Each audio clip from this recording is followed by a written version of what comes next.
Today we have Gigi Schweikert. So Gigi is the CEO of Lightbridge Academy and a renowned keynote speaker for education, corporate, women's, and parenting events. She's an 18, yeah, that's right, 1-8 best-selling books and a prominent figure in early childhood education and childcare. She's also been involved with directing the United Nations Early Childhood Program and managed Johnson & Johnson's early education programs. Her expertise has earned her features in Forbes, CBS, Fox News, and CNN, and contributed to various magazines and journals. She's also a working mother of 4, and her practical and humorous approach to parenting and childcare has built her a large audience and following. Welcome to the show, Gigi. Oh, Michael, thank you so much for having me. As you read that bio, it may seem impressive, but I'm mostly impressed when I was able to get all my kids dressed and off to school. I can say now that they're adult children, so they range in age from 21 to 28. And most of them are flying pretty well right now. So yeah, life definitely has its ups and downs. Yeah, and I'm really excited to chat about, your career, parenting, all of that. But let's bring it all the way back to the beginning from, your early upbringing. I had some notes here around hosting summer camps in your backyard. So maybe that's a place to start off. So firstborn, overachiever, entrepreneur, kind of born that way. And I think there are a lot of people who are, but I also do believe very strongly that almost any skill is trainable, even singing to a certain extent. But let's get back to the summer camp days. So I have always wanted to be a teacher. I used to put my teddy bears out and my dolls and my little brother and do that teaching. My mom and dad are convinced that's why he didn't love school, because I had to go through school with me every day. When I was 9, I decided summer camp in my backyard would be phenomenal. And I had all types of arts and crafts, and the kids from the neighborhood would come over, and the moms loved that back in the day, where they could safely navigate themselves over to my backyard and share with them lots of fun things to do. I think the thing that I had back then was a lot of passion and drive. We culminated with this great garage play. But I think one of the pieces that I definitely learned was the financial piece. So I was only charging 50 cents a day per child. And even back then, which was many, many, many years ago, I'm not sure that profit margin was very good. So I have definitely honed my skill set in financial acumen and am doing that on a regular basis. Yeah, it's interesting. I feel like we all have our inclinations as a kid. I remember as a kid, I used to, try to find different ways to create a business. And, my first thing was a snack bar at soccer games on Saturday morning. So I'd go to Costco with my mom, pick that all up, show up in a cooler and start selling that. So yeah, it's interesting because I think we all are born with some sort of directional that we're, being pulled towards. So, okay. So you had the summer camp. Tell us about, then what happened after that, high school career, Yeah. where did that all go? So interesting story, but let me just add to what you said about your snack bar. And having that tendency towards that. One is that I love the fact that your mom supported you in that. And when we get to the section of parenting, if you can kind of follow the bend of your child and support those early entrepreneur type endeavors and efforts and things like that, I think are so very important. And I think the other thing is that we do have this passion and we do have this tendency towards certain things that are really our sweet spot. And I think it's so important for adults when they're parenting, and also people as we're coaching others, and even our peers as we're providing advice, is that I think it's so important to really follow your passion. And I tell that to my children on a regular basis. And one of my favorite leadership quotes is from John Maxwell. And it says, stay in your skill set, but stay out of your comfort zone. And I absolutely love that. So what is that skill zone that I have? Everybody's successful. Everybody has wonderful things about them. But how do I continue to push myself on a regular basis to be even uncomfortable in what I'm passionate about, because I want to get better at doing it?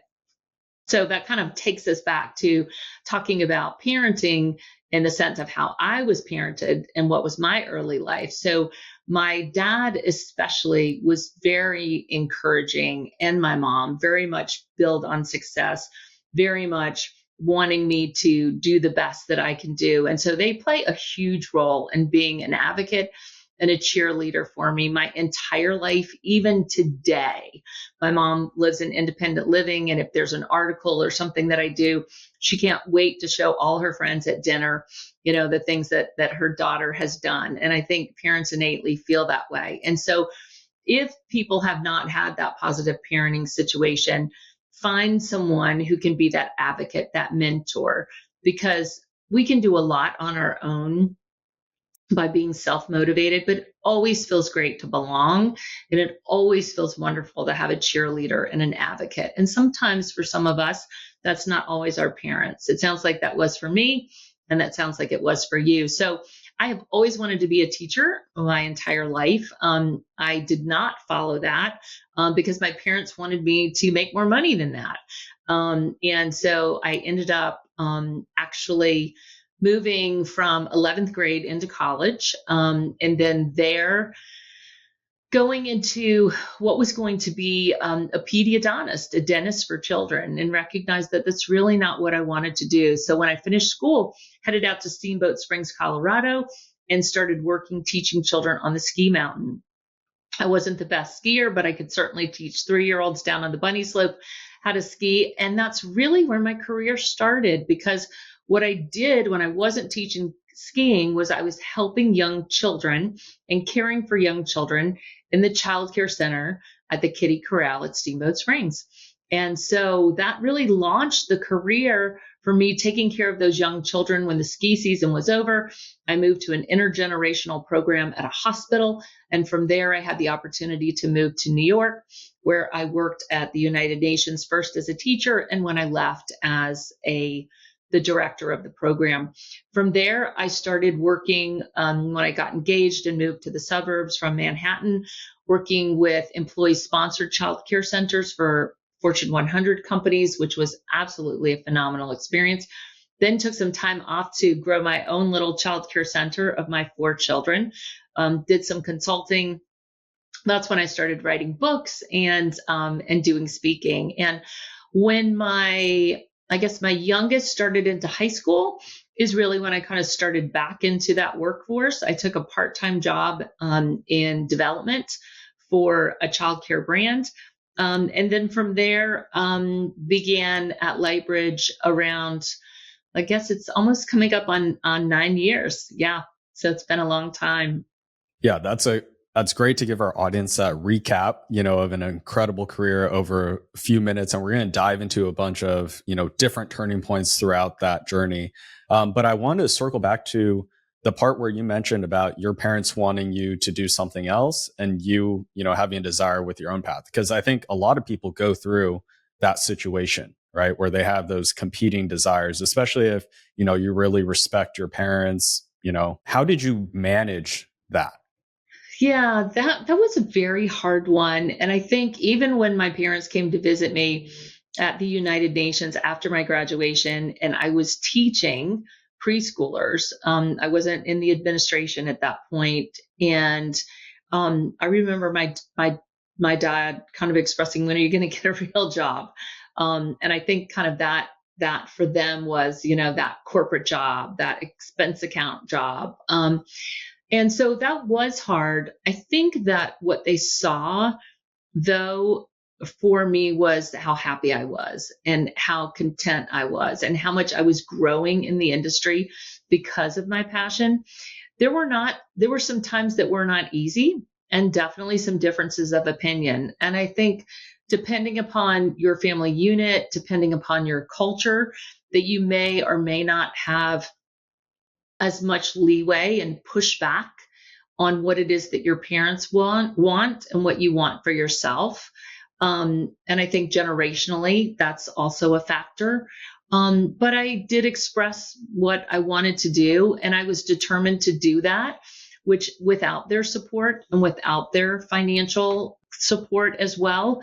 But I wasn't willing to do it without their encouragement. So they're a very important part of my life. My mom continues to be. And so I think that you have to take those situations on an individual basis, and you really have to prioritize everything. But ultimately, I'm an independent person of my family. I'm Gigi before I'm a mom, before I'm a partner, before I'm a CEO. And I ultimately have to be the person to make the right decisions for myself. And I think when you're younger, your parents feel that they could probably make better decisions for you. And I think in many cases they can. I don't think they can always see your heart, and what it is that you need to do every day, what gets you up, what makes you want to work those long days, what makes you feel fulfilled. And I think they grew to accept that, and not only accept it, but to be proud of it. Yeah. And I think what you said there about, first and foremost, you're Gigi, right? And what I take from that is you have to have that your own compass of where you're going in life. And sometimes that requires you to maybe experience consequences of that. And, that comes with risk with making the decisions. And, even if you have very well-intentioned parents who do think they're, helping you out with the decision, sometimes it's just not the right fit. Or like you said, there is that generational gap. That makes me think about my own parents who have always been super supportive of everything I've been doing. But at the same time, my parents are immigrants from Taiwan. And so there's some things that just, we don't connect on or we don't understand. And I think it's also very important, like you said, of whether it's your parents and if it's, they're not the best fit, finding somebody who can be that mentor and that positive advocate. Because I think, especially when you're growing up or you're early in your career, it's very important to just even have people that believe in you, that support, what you're doing. Absolutely. One of the things in working in early childhood education that innately happens with young children and infants is that when they start to do things, whether that's discovering their hands or clapping or pulling up on a piece of furniture, they will turn around to get the approval of their caregiver, whether that's the parent or a teacher or a neighbor or whomever that child is with. And so that affirmation is so very important. And that's really what sets so many people apart. There is a lot of research around super athletes, the ones that just knock it out of the park, like a Michael Phelps or like a Tiger Woods. And one of the things that has been a key indicator of success is being able to see their parents in the audience, how much their parents are there. So even if those parents are pushing hard and training hard and having really high expectations, they look to see that person, just like an infant does, that there's someone in their court. We're humans. Humans don't act as a group, just individually. You make those individual decisions, but we move mountains as a group and as a team.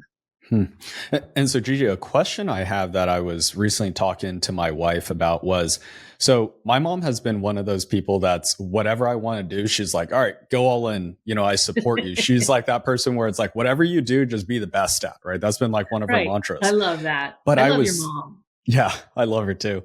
But I was thinking like what she did is, I was thinking, I don't know if I could do that, right? So for example, when I was a kid, I got in a period of skateboarding. So I used to go to the skate park all the time and I always come back, with bruises on my shins or this and that. Then I got really into paintballing, got really into basketball, got really into these different things. And so as a parent though, when your child's maybe has a passion or interest in doing something that may be, dangerous for them, how do you manage that as a parent to keep like supporting them? Because I think about myself where I'm not a parent yet, but if I did have a kid, I would think, oh man, like I don't want them to go paintballing, when they're 12 years old. So how do you manage that as a parent? This is such a good question. And it reminds me so many of the things that you indicated that my own son did, who's going to be turning 22 soon. I think one is that ultimately that the biggest role of a parent is protector, and then it's provider, and then it's educator. And so as that protector, that safety piece is really important. But the world has a lot of rough edges. It's got a lot of corners. And while we want to prepare children and keep them safe, have a helmet on while you're skateboarding. Childhood comes with the bumps and bruises of childhood. With my own son, it came with several concussions in snowboarding and also skateboarding and those types of things. But I think that in order for us to grow, whether we're growing in our relationship or growing as a parent or growing as an individual or growing professionally, is that you need to learn to take calculated risks. And those risks are saying, and this is what your mom did for you, okay, these are the things that could happen if he does this. Here are the things that we're going to do to try to protect against that and minimize that risk. But you're never going to get that thrill. You're never going to get that skill set. All those types of things that you're doing, whether that was in paintball or whether it's skateboarding, is made you who you are. And those are really great physical activity things to do. Parents have different thresholds for what feels comfortable for that. But I guess my advice would be, as a mom who more lines up with your mom, is supporting my children in everything that it is they want to do. My son started a t-shirt company when he was in high school, where he was doing custom pocket tees. And so he had it all set up in the basement, helped him buy the things that he needed and set up things and all of this. And he was sewing down there and hiring people to help him and all of that. And that's really important. It takes someone with a lot of confidence as a parent to let go. And it's the same thing when you're leading someone in employment, is that a really good leader gives someone the boundaries they need, the resources they need, and then they let them go, recognizing that they may be doing a much better job than I could ever do, or figuring out something in a way that I would have never figured it out. So I think that we also, especially as children, is that, and even as adults too, I think I'll equate it with adults as well, is we need to experience a lot of different things until we find that thing that really works for us. And it's also nice to be well-rounded. So I think the answer to that question is a hard one. Again, it has to do with the individualism of each parent and what their risk kind of style and management and factor is. But I will say that you do want to keep your children safe. And at the same time, you want to let them explore and learn. And the best way to learn is by doing, experiencing as many things as you can. This world is full of aha moments and things that are just amazing and wonderful. And the more experiences children can have in ways that are not necessarily scheduled, like piano classes or soccer classes or whatever those classes are, those are fine. But things that really give you an opportunity to be innovative and creative, like your skateboarding, are things that every child deserves to have and is what a childhood is made of. Yeah. Yeah. I think it's so important, especially when you're young and, you don't know what you like. You really don't, right? You may be pulled towards something, but, that exploration, I think, is so important. And so another question I have around parenting is, so you've raised 4 kids and everybody probably has a different personality and this and that. So how do you manage all that? Especially they may be, wide range of ages and people are in all sorts of different stages of their life. So how do you manage that? So I think you manage it again in the same way that you manage working with adults, is that you meet people where they are. So you meet your child where they are at their age, where they are emotionally, where they are educationally, where they are from their experience. And then you help do what I call build on success. You figure out, when you meet someone where they are, what are the things they're accomplishing well? And when people feel confident about what they can do well, when they've mastered a skill, whether that's walking for a young child or completing college for a young adult, they're more likely to take risks and try things that will help you and things where you might fail. And what we know about those people who are really successful, those people who are typically happy, is they have grit and they have resilience. Life will beat you up. Those tough corners that we talked about with skateboarding, those tough corners in the boardroom, all of those types of things are coming at you every day, just dealing with insurance, whatever it might be. And it's not the ability about falling down, and this sounds like somewhat cliche, but this ability about standing up. And I feel that in an effort to keep their children safe, perhaps parents need to rethink how controlling they're being today and how much they're letting children fail. Failing when you're in fourth grade is much better than failing once you get into a school that is a private college that you're paying a lot of money for and when the child is older. So learning how to fail, to take risk and recover is how you learn. It's how every entrepreneur grew a business. It's how everything was invented. But today, there's not a lot of emphasis put on that. And so I need to feel good about me, even when I don't do the best, but knowing that I was trying to do the best. Yeah, and I think that's an important point you touched on there, is not trying to, bubble wrap, the world for your kids, right? That, failure is a huge part of life. And I think a big part of it is learning how to experience failure and the consequences that come with that. It reminds me of when I was in middle school. So I had gone to a private elementary school, then I got transferred into a public middle school. And then so it was like, we didn't have friends, this and that. You're going through like an emo phase during that time, or just kind of rebellious. And I remember my grades just plummeted. I remember getting a D in PE. And my mom was like, okay, well, here are the consequences that come with that. And then, or not, I wasn't in certain honor classes because of my grades, this and that. And then once I realized that, then in high school, I came to the own conclusion of like, no, I do want to go to a top tier college. And so I really need to change things and correct in my own behavior. Right. But that all came from me failing and experiencing that. Absolutely. And failure is an opportunity to say, what do we need to do differently? Exactly. And so it completely, in your story, such a success story that really talks about, if you hadn't had that moment of failure, you may not have changed the trajectory of where you are. And so very often it gives us that chance to reflect and to think about what it is that we really need to do. And they don't have to be huge failures. They can be small failures.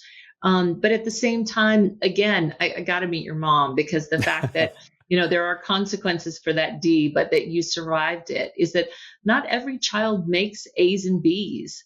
Our educational system is basically set up for linguistics and mathematical, really just the first two types of multiple intelligences that Howard Gardner from Harvard University talks about. And so those children who are kinesthetic, or those children who are musically inclined, or those children who have good relational skills, you don't get grades for that. But yet that is a skill set and a knowing and a learning in and of itself. And so there are just so many ways that we can encourage people that we don't typically do. But as a parent, if you can direct your children, but always, and having consequences, but always making sure that you're encouraging them. People, even children, don't wake up in the morning wanting to fail. We don't want to displease people. We don't want to upset people. We don't want to do any of those things, but they happen whether they're intentional or unintentional. And so I think it's important to keep the expectations that we have of others realistic. And what the expectations I like to have for those that I work with, for myself and for my children, are challenging but achievable. So how do we break things down so that they're hard? It's not easy. I'm not going to do it while I'm watching TV, but what is it that's going to push me out of that comfort zone? But what can and am I capable at this time in my life with this experience able to do if I work hard? Right. And Gigi, one thing I've heard, I can't remember where I saw this, but something about the importance of like the first 5 years of a child and the development of that. What are some of the most important things a parent should pay attention to, let's say during the pre-kindergarten years? Yeah. So another wonderful question. So I've been in early childhood education so long that it was prior to having the brain research that you're referring to that indicates that children are really laying the foundation of the neurological structure of their brain between the ages of 0 and 3, 0 to 5, and certain things all the way up to age 13, where pretty much your hardware is set. If we compare your brain to a computer, and where we're able to kind of change things up a little bit from your temperament and your personality, but you have a certain lean towards things. So I think in these particular situations that what's really important for parents to do is, one, love unconditionally. Children need to be loved. You can't love a child too much. Give children the opportunity to explore in a safe environment. Doesn't have to be uber safe, but have to be ones that reasonably safe, based on what is obviously, if a child is swimming, making sure there are fences around your pools and making sure that your children have helmets and all of those types of things, but still giving them the opportunity to play actively. You'll see in other countries where there is not so much litigation, where children really get to play and run barefoot and all these different things, even in childcare centers in other countries. So loving unconditionally, giving your child the chance to explore and learn innately. And I think spending quality time with children, not quantity, but quality, really being with your child and putting your phone down, putting your devices down, and just doing something together, whether that is working on a puzzle, reading a book, brushing teeth, going to the grocery store, just actually being with one another. And I think those are the most important things that you can do. Very often people think that the academic piece of learning to read and learning to write is important. And that is important in the sense that the greatest single factor that you can do to produce solid readers and writers is to read to them. So reading stories to your children on a regular basis.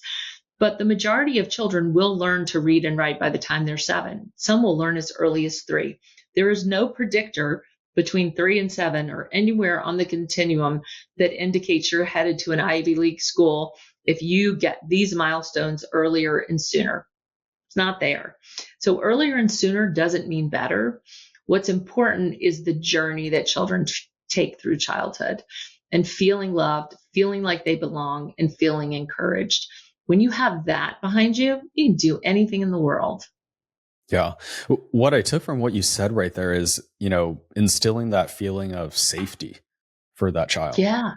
through all of that, right? Because, the quality time, et cetera, all of that is starting to create that bond and that sense of, okay, I'm safe here. I know I got a good home base. And like you said, that starts to then build the confidence that you can do anything. So instead of focusing on, the academics, hey, when are they going to read? When are they going to speak, et cetera, focusing on just building that, base of safety. So I thought that was very, It very is. And interesting. and I love the way you're putting it. It's a safe space that I'll be loved no matter what. There may be consequences. It's a safe space emotionally, physically, socially. And that's very important to children. There's also a piece of what Piaget would call basic trust. And so that's that opportunity for children to understand that there can be predictability in the chaos of the world. And that comes through routine and consistently caring for your child. So I cry and someone comes to help me. I fall and someone helps me. I'm hungry and I'm fed. I need exploration and someone gives me an environment to explore or sits with me and reads or asks questions. So those are the things that really matter. Yeah, Gigi, you've mentioned several different, frameworks or what you just talked about regarding trust. What are some of the other ones? Because these are very interesting to me. I love things like that. And I haven't heard of a lot of the ones you've actually mentioned. I'm curious from a parenting standpoint, what are some of these other frameworks or studies, theories that people should pay attention to? So I think the other thing is that the majority of children will misbehave. And misbehaving is because they're trying to make sense of what are the social norms. And some children will do it more than other children will do it. I think the parents really need to create with children a relationship of respect, mutual respect, but authority on the side of the parent, where a child, when they fail, is willing to share that with you, recognizing that there may be consequences, but also recognizing that you're the person that they need to help you process that failure and possibly deal with that situation. So let me give you an example, is that children will, as they age, do things like underage drinking or alcohol or drugs or things of that nature, or hanging out with the wrong people or going a place that they shouldn't go. And when those things happen and a child is caught, or even if they're not caught, if they're able to come to their parent and say, hey, I really messed up. How can you help me? And so I think that is a huge piece of establishing a relationship with your child. And I also think it transfers to the work world, in that if you can create a work culture, well, where people recognize that if they make a mistake, a significant mistake, and they come to you, that you will help them work through that, is really important. Because otherwise, you really don't know what's happening in your company. You really don't know what's happening with your child. And you don't have the opportunity for corrective nature and the opportunity for a lesson learned. I love the parallel you just made between parenting and leadership, because there are, it's like a Venn diagram of very, common skills there. And it reminds me of when I was in high school, that exact situation. I remember my parents and a few of my other friends, they had parents that would be like, no matter what happens, call us, we'll come get you and we'll figure it out. And I had other friends whose parents, like, they would be in crazy amounts of trouble, right? And I think, again, having that kind of open line is crucial. And like you said, with business as well, when you're in a leadership role, having the culture where it's okay to fail and it's okay to not know what to do either. And so when you actually bring that up, let's solve that together. We're on the same boat. We're on the same mission here. Let's figure this out. It's not about who, gets it right or wrong, right? Yeah.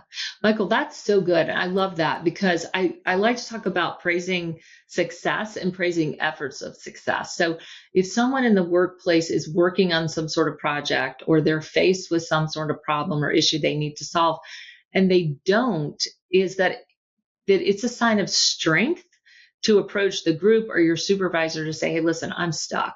I'm not quite sure what to do here. But so many people don't do that. They end up not meeting their deadline, or they end up not sharing that information. And in those cases, it's perceived in a completely different way than someone ahead of time, or at the time of the concern, really speaking up and saying, listen, this is a little above my experience level, or I'm thinking about this and this. These are my two options. Do you think there's another option? And what do you think I should do? And that begins with relationship, and relationship begins with spending time with people and talking to people and genuinely caring about people and surrounding yourself with people that you love and that you care for and that you would do anything for. And one of our core values at Lightbridge Academy is care deeply. And I love this core value. It's the very first one. But when you care deeply about someone, and goes back to your analogy about being a parent and about being in leadership, is that when you care deeply about your child, you're going to encourage them, like we talked about, good job, way to go, great, I love what you drew, that was really a great way that you rode your bike just now, whatever that might be. But when you encourage people and you're able to say to them, whether it's, like I said, that bike riding or something like that, and able to help them really recognize that it's not just success, but efforts of success, just almost getting there is just as important as crossing the finish line. And when we can do that for people, the next time they'll push a little harder, and they'll try a little harder, and they'll go a little harder. But in order to get to that point, I have to invest time in someone. And there's no other way to do that for me personally than to make sure that I'm physically available, which is different in a remote and hybrid world today, right? So what I've done is really kind of shifted to the calendar approach of obviously doing one-on-ones, but not just talking about what work is going on, what's happening with people as far as their personal lives and what are some big wins in their lives and things like that. So I think we have to be very intentional about relationships, especially in the world that we have today as far as leadership. Yeah. And spending the time as a leader to actually understand the other circumstances helps you, have context as to, okay, if somebody's maybe not performing, what else might be going on in their life, right? There's always Absolutely. things we're not aware of. And like you said, when people start to feel like you really understand them and know them and care about them, that's where you can kind of have more of that open relationship.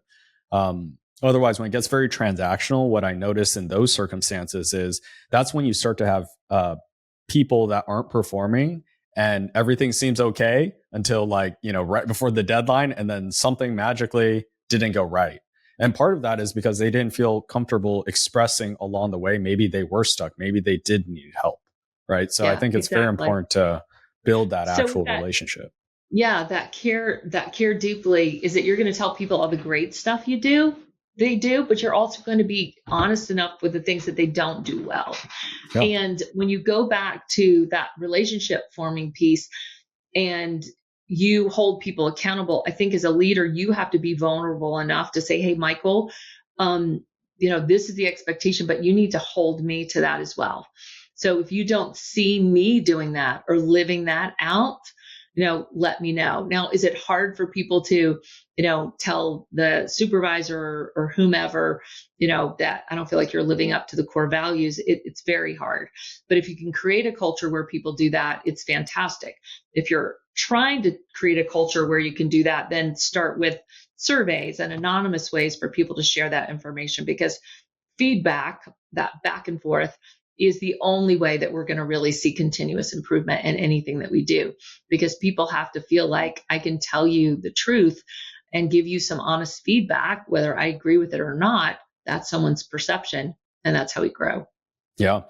And I think to reinforce that culture within a company, it's really important to create, it's got to be built within the system, right? So, for example, with us, during our full team meetings, we have shout outs that are directly related to one of our core values, right? We have 5 core values, and we might say, okay, hey, I want to give a shout out this week for Gigi. She did this thing that represented, direction is more important than speed, for example, is one of our core values.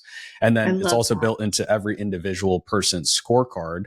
And so there's always a conversation, it's always top of mind as well. So I think it's really important to reinforce that, because that starts to set the rules of this is what our culture is about. I used to never really believe in core values. I was like, okay, that's a little poster thing, right? But once I really understood how to use that, I was like, wow, this is super powerful, because it just shows, okay, this is how you be successful within this organization.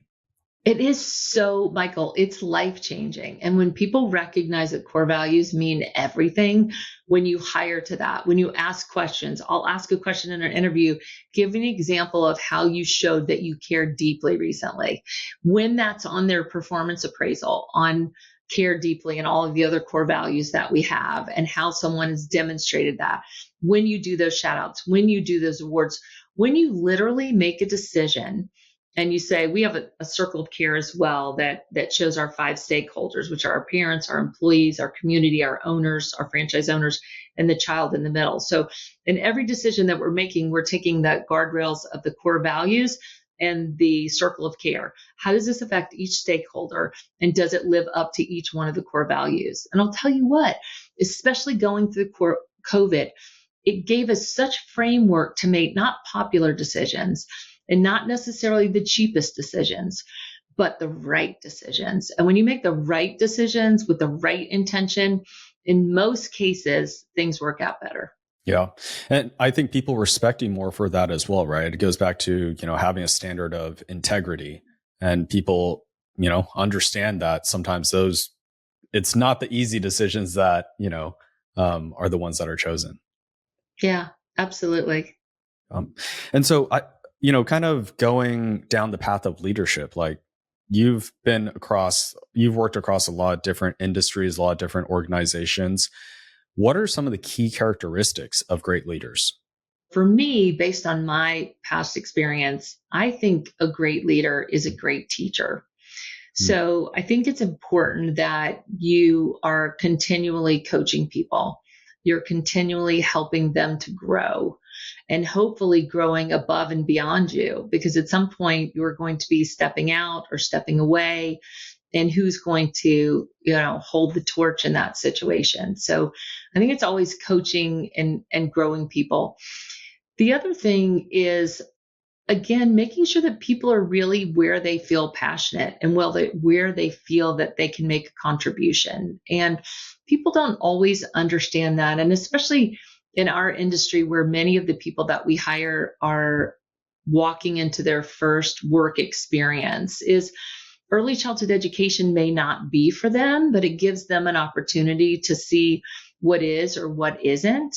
And it's really wonderful for us to be able to help people with their first job experience. So I think that as we're looking at really coaching adults and helping them find where they want to be, as I said before, and I truly believe, is that everyone wants to be successful in some way and wants to belong in some way.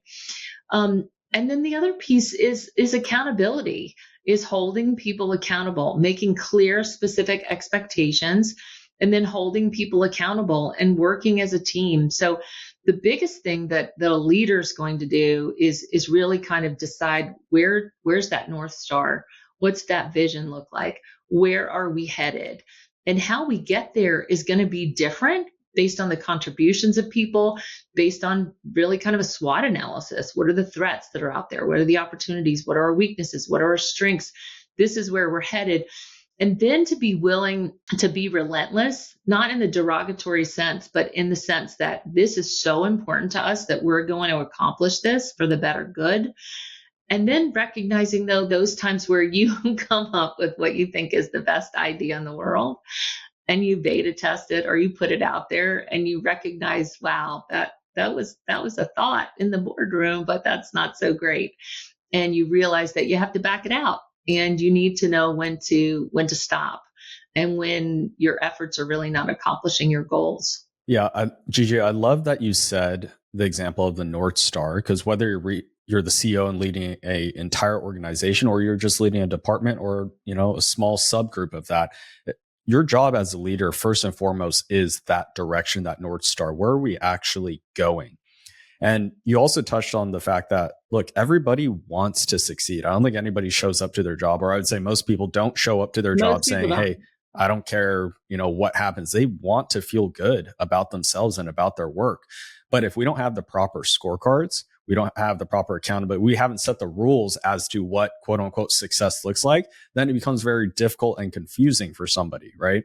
So I think it's really important to have that accountability system there, have that North Star. And then when you're a leader, then you're spending most of your time coaching people in how to be successful in their roles. I think there's obviously times where as a leader, you're focused on your individual contribution. That might be on a new initiative or something, but your job is to make sure your people have everything they need to succeed. Yep. Everyone's headed in the right direction, and everyone is inspired when things are going well, and inspired when things are not going so well. Yeah, absolutely. And so are there any other things you would say, because I love that parallel of, the parenting and leadership. Are there any other things that, lessons or skill sets you picked up as a parent that directly helped you in your work? I think, again, meeting people where they are, building on success, what I call wiping the slate clean. So when there are mistakes, or that transparency has been shared, is moving past that. Now, if that happens a few times, I don't find that to be a mistake. I think that if something's happening for the third time, it's probably a choice. It's either the choice of doing something that's inappropriate, or the choice of choosing not to do something that would lead to the outcome that you wanted. So I think accountability is a huge factor in anything that we do, and helping individuals to be accountable themselves, I think is the most important way that people are motivated. And so that's the same way with children, is that, how is this going to benefit me? But more importantly, how is this going to benefit others? And it's research shows us that happiness factor, and for those people who live really long lives and those people who don't necessarily have an economic windfall, so to speak, are happy because of helping other people and assisting other people. And when we think of our business really as that service, as that product that is meeting a need or solving a problem, then I think every single day, the efforts that we make, be those administrative, tactical, or strategic, are so much more meaningful because they're baby steps to a large goal of in our business, which is the care and education of children and their families. Yeah. Yeah. I think connecting your daily work to a much larger vision that, starts to help create that purpose. And Gigi, so another question I have is, you're obviously a very high achiever. You're also a mother of four. So, there's probably a good amount of our audience that are in the same situation. I always grew up with a working mom as well. And looking back, I don't even know how she balanced that, because I never felt like she missed out, on any of her mother duties. So what advice do you have for women that, are very high achievers in their career, but also have to balance motherhood? Yeah, people talk about the Joneses. I say they died of exhaustion. They just couldn't keep up, so they're gone. You don't have to keep up, and you don't have to compare yourself to other people. And there's so many people who are doing that, especially today with social media, and even how our entertainment system is set up for people voting people off or getting in fights on TV or any of that. And I think that what's more important is for people to have a sense that they've accomplished what they want to accomplish, and not comparing yourself to other people, but continuously comparing yourself to yourself. Today, did I do a better job than yesterday? Today, do I have more skills than yesterday? Today, did I learn one thing? Today, am I thankful for one thing? And some days it's a lot and some days it's a little bit, but it's always just pushing a little bit more. And so I don't think you can have it all, in the sense that, people talk about everything can be perfect, but I think you can have it all when you define what all is. I want a great relationship with my family, and I want a very fulfilling career. And there was a time in my job, and I'll tell this short story, where my son was headed off to high school, and I had just started a job, and I let them know that I would be dropping my son off at high school. He didn't take the bus, and the reason was because I think those car rides with teenagers are the best times to chat. But because of where I lived and where I worked, I was never going to get in the office before 9 o'clock. It just wasn't going to happen. But that was only going to be for a certain amount of years. And the day was going to come when I didn't drive him anymore. And I made sure that those things that have a finite ending with my children, that I take the greatest advantage of. My son said to me a couple years ago something that was so profound, it's absolutely changed my life. He said to me, Mom, there was a time when you picked me up for the last time. Now, I don't know when that was, and I wish I had known so I could have held on just a little bit tighter and really appreciated it. It's not that I don't hug him full on today. It's just that I can't pick him up. He's way taller and bigger than I am and weighs more than I do. But I think that just recognizing that you need to understand what it is that you want. And I will say to all those moms who are just starting out and wondering if their work is interfering with their mothering, I will say two things that I've learned. One is that I'm a better mom with better patience and better resilience to being a parent because of the work that I do. And not because I'm in early childhood education, but because I'm doing something for me. And secondly, now that my children are adult children, when they look back on their childhood, they see it positively and they see me as a positive role model, just like you expressed with your mom. And so all those guilty feelings that I was having really weren't meaningful to them. They were just eroding how I was feeling. But I did use my calendar to make sure that I thought about those finite things that were really important for me to make sure that work understood this was going to come first. And it still does today. When I took, when we had a PE transaction 2 years ago, I let the firm know and the board that if one of my children calls, I will be stepping out for that call to make sure it's not an emergency. That's me. I'm the mom. I'm going to always do that. And the oldest one's 28. So those are kind of my tips on parenting, and just not to beat yourself up. It's hard and you never do it perfectly, but your children turn out okay despite that. Yeah, Gigi, you shared so much right there that I think it's going to be so valuable to so many people. And I think a big part of that was just, look, things aren't perfect no matter what people make it seem like on social media or whatever. Yeah. And also just defining, where are your different boundaries, right? For you in the sense of picking up, your son from high school, I think that was very important. And I don't know if people think about that enough of what are those non-negotiables for me, and getting creative with figuring out what are the ways that you can, have those boundaries, get those things, but at the same time, continue to achieve in your career. So thanks for sharing that. Yeah, Um, absolutely. You are so um, welcome. so I want to ask, like, throughout your career, Gigi, were there any certain, I don't know, mindsets, mantras that, helped you really succeed? So I do a different mantra every year, but the one that is my overall arching one is strive for excellence, not perfection.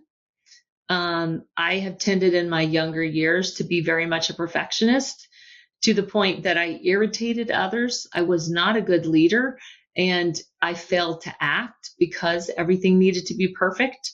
And so for now, and so now it's really, let's shoot for excellence, not perfection. And overseeing a growing company, for me now, it's 80% and go. Let's get 80% of it done and push it out the door, because that's better than what we had before, unless of course it affects or in any way has to do with the safety of children or people. I think keep it simple is a great one. I think for growing companies, when we entered into the PE portion of our company, fast is as slow as we go. So we're going fast, and this train wasn't going as fast before. If you don't want to be on the train, we want you to be on the train. We love this group, but we recognize some people don't want to be on the train. That's okay. That's okay too. But this train's moving, and it's moving fast. But those are some of the things of recent that keep me motivated and the people around me. I love that you said keep it simple. Those three words literally like one of my biggest mantras throughout my life as well. And so I go through different phases where right underneath my computer monitor, I'll have a little post-it note of whatever that is. That's And that great. was there for a very long time. The one I have right now is zoom out. And so that helps me Oh, anytime I'm going through something difficult. I'm like, okay, let's zoom out. What does this look like in 10 years, 20 years from now? Is this really that big of a deal? And also it helps me to have some patience as well, right? If I'm not getting the yeah. results or I'm putting in all this effort, I'm like, okay, let's just zoom out, you know, give it some time to unfold. So, Michael, I'm going to take that one. I'm yeah, going to use Zoom out. I can definitely use that one. That's a good tip. Thank you. yeah. So I want to actually turn the conversation back to around childhood development. So I think that's become a new topic and something I'm hearing different friends, when they're thinking about where to enroll their kids in schools. And, we don't have to talk about the politics of whatever with that, but I want you to kind of just put a landscape out of what are the different options that exist now, outside of just the public school system. What are some of the private opportunities when thinking about early child development? So there's so many different opportunities. There is the opportunity to have your family care for and educate your child while you're working. There's the opportunity for a neighbor to do that. There's a more structured, what we call family child care, where you can actually drop your child off with a group of children at someone's home, and those can be registered. They can even be accredited programs. There are small individual business organizations that set up preschools and childcare centers within their community that are often phenomenal. There are employee-sponsored on-site childcare center and preschool programs that usually larger employers provide, or a consortium of people. And then they're corporate owned that are throughout the country, more of an enterprise. And then what we have at Lightbridge Academy is franchising and corporate. So we run some of our units from companies as company centers, and many of our units as franchising, giving people the opportunity to take the model that we've established over the last 25 years and use that model as a guideline for producing the same results that we have in caring for and educating children and their families, and being able to give back to the community, being able to hire people, being able to serve working young families, and also being able to create a financial and a substantial legacy of community support and service. So a really good thing. Awesome. Thanks for giving that overview, Gigi. And so lastly, let's touch on Lightbridge Academy. What is it? Who's it for? Yeah. I love Lightbridge. There is not, this is my double negative. I can't not do what I do. I mean, it's just all I think about. It's what I love. I specifically love this company and took this job when I came back full time to the workforce. I was writing and consulting and speaking when my children were younger, as I indicated previously. And I realized with the founder, Guy Falzarano, that I would never be asked to compromise my integrity in caring for young children. One of the things that we have at Lightbridge Academy is we have a camera in every single room, in every single center across the country. And not only are the administrative people able to see that in the center, we're able to see it at the home office, and every single parent throughout the country is able to see their child on any device at any time. And that says to me, we have a virtual open door policy, that we have absolutely nothing to hide, that we want to share with you what we're doing. And not only that, we want you to be the eyes and the ears of the program, just like we are, and help us see where there are gaps and there are opportunities for improvement and enhancement. And I think when you look at that type of transparency, I talked about that in relationship, I talked about that in parenting, but when you show that in a way of technology, that type of transparency, I think it speaks a lot to your core values of excellence. Yeah. And also, that industry requires so much trust that I think that's so cool that you guys have that level of transparency. Well, yeah, absolutely. And in fact, I love that, Michael, that you picked up on that, because very often as we're training people, we talk about being in the trust industry, not the childcare industry. Is really, we are building trust. Will I leave my baby with you? Will I hand my child to you for the day and come back in the evening and pick that one up? There's a lot of trust there. Absolutely. Well, Gigi, thank you so much for coming on here. I really, really enjoyed our conversation across parenting, leadership, everything in between. So if our audience wants to connect with you or find out more about Lightbridge as well, how can they do so? Yeah, just absolutely Google Lightbridge Academy or Gigi Schweikert, and you will find lots of information about what we do, and so proud of our programs and the many people that we serve and employ. And it's great to be involved in something every day where we're making a huge difference in the world. And I want to personally thank you for this interview. It's been absolutely phenomenal. The time has flown by, and your questions and your insight have just been really beneficial to me. So I'm walking away with a lot of good tips and a lot of good ways to reflect on things. So thank you. Awesome. Happy to hear that, Gigi. All right. Well, thank you so much, Gigi. You are so welcome.